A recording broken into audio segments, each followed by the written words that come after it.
ਕਾਂਗਰਸੀਆਂ ਦਾ road show ਨਿਕਲ ਕੇ ਗਿਆ। ਉੱਥੇ ਹੀ ਉਸੇ ਰੋਡ ਤੇ ਆਮ ਆਦਮੀ ਪਾਰਟੀ ਦਾ ਰੋਡ ਸ਼ੋਅ ਨਿਕਲਿਆ। ਕਾਂਗਰਸ ਦੇ तमाम ਵੱਡੇ ਆਗੂ ਇਸ ਰੋਡ ਤੇ ਇਕੱਠੇ ਹੋ ਗਏ।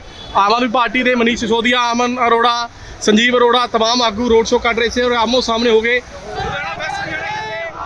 ਆਮ ਆਦਮੀ ਪਾਰਟੀ ਦੇ ਔਰ ਕਾਂਗਰਸ ਦੇ ਸਮਰਥਕ ਇੱਕੋ ਰੋਡ ਤੇ ਇਕੱਠੇ ਹੋ ਗਏ ਨੇ ਔਰ ਇੱਧਰ ਸਿਸੋਦੀਆ, ਸੰਜੀਵ ਅਰੋੜਾ, ਅਮਨ ਅਰੋੜਾ ਔਰ ਇੱਧਰ ਚਰਨਜੀਤ ਸਿੰਘ ਚੰਨੀ